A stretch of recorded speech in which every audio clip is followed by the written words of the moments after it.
বাংলাদেশ বা ভারতীয় উপমহাদেশে শেখ বা শাইখ শব্দটির প্রচলন অনেক আগে থেকে প্রচলিত।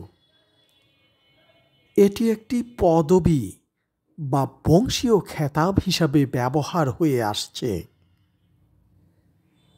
মহানবী সাল্লাল্লাহু আলাইহি সাল্লামের হাতে মুসলমান না হয়েও বাংলায় ইসলাম ধর্ম আবির্ভাবের সঙ্গে সঙ্গে যারা নতুন ধর্ম গ্রহণ করেন মুসলিম হিসাবে তারাই শেখ পদবি ধারণ করেছিলেন। পরবর্তীতে তারা বা তাদের উত্তরসূরিরাই শেখ পদবি ব্যবহার করে আসছেন। শেখ শব্দটি আরবি শব্দ থেকে এসেছে। এটি সাধারণত ধর্মীয় শিক্ষকদের ক্ষেত্রে ব্যবহার হতো।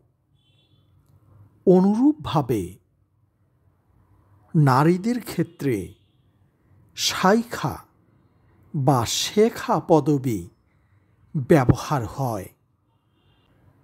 এটি আরবি থেকে আগত এক পদবি বিশেষ। সম্ভ্রান্ত মুসলমানদের সম্মানসূচক বংশ পদবি হল শেখ। যিনি সম্মানিত বৃদ্ধ অথবা গোত্রপ্রধান তাকেই শেখ বলা হতো। হযরত মুহাম্মদ সাল্লাল্লাহু আলাইহি সাল্লাম যাদেরকে সরাসরি বা যাদেরকে ইসলাম ধর্মে দীক্ষিত করেছিলেন তিনি এবং তার বংশধররা শেখ নামে অভিষিক্ত হতেন বা এ পদ লাভ করতেন। বাঙালি মুসলমানরা যারা শেখ পদবি ধারণ করেন তারা এরকম মনে করেন না যে তাদের পূর্বপুরুষরা সৌদি আরব থেকে এসেছে। বাঙালি সৈয়দ পদবীধারীদের থেকে শেখ পদবীধারীদের একটা মৌলিক তাৎপর্যগত পার্থক্য রয়েছে। শেখ পদবি গ্রহণের নেপথ্যে রয়েছে সেই পূর্বোক্ত চেতনা।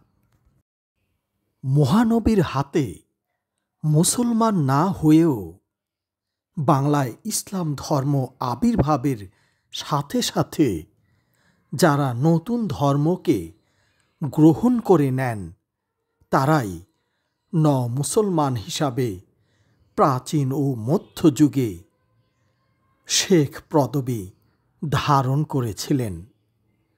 পরবর্তীকালে তাদের বংশধরের উত্তরসূরিরাই শেখ পদবি ব্যবহার করে আসছেন।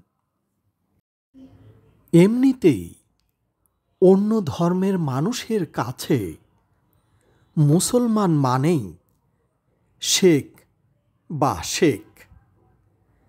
বাংলায় শেখ পদবি তাই নানাভাবে ব্যবহার হতে দেখা যায়। কেউ শেখ, কেউ শেখ, কেউ বা আবার শাইখ শব্দটা ব্যবহার করে থাকেন। এই শব্দটি সিন ইয়া খা এর শব্দমূল থেকে এসেছে। আক্ষরিক অর্থে এটি ধর্মীয় শিক্ষক বোঝানো হয়েছে। তবে এটি সুনির্দিষ্টভাবে মধ্যপ্রাচ্যের রাজ পরিবারের ব্যক্তিদের ক্ষেত্রে ব্যবহৃত হয়।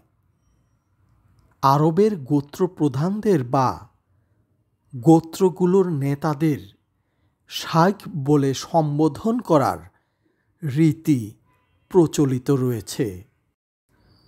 আরব সভ্যতার সাংস্কৃতিক প্রভাব ও ইসলামের প্রসারের কারণে এই পদবি পৃথিবীর অন্যান্য স্থানে, বিশেষত আফ্রিকা ও এশিয়ার মুসলিম সংস্কৃতিতে ও ধর্মীয় সম্মানসূচক ক্ষেত্রে ব্যবহৃত হয়।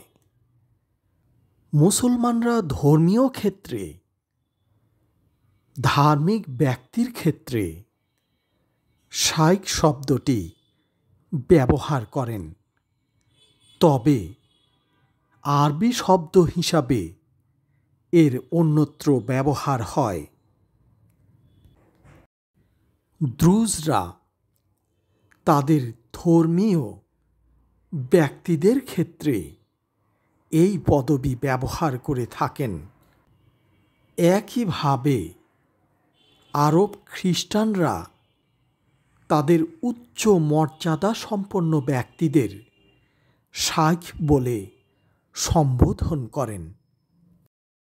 ল্যাটিন ভাষার সেনেক্স, যার অর্থ বৃদ্ধ ব্যক্তি, এর সাথে আরবি শাইখ অর্থের মিল রয়েছে। সেনেক্স থেকে ইংরেজি সেনেটর শব্দের মিল রয়েছে। ভারতীয় উপমহাদেশে, বিশেষত বাংলাদেশে যে শেখদের দেখা যায়, তারা মূলত কিছু আরব থেকে এসেছিলেন এদেশে চাকুরি অথবা ধর্ম প্রসারের জন্য, প্রচারের জন্য, এবং বাকিগুলো ধর্মান্তরিত হয়ে মুসলিম হয়ে শেখ উপাধি ধারণ করেছে।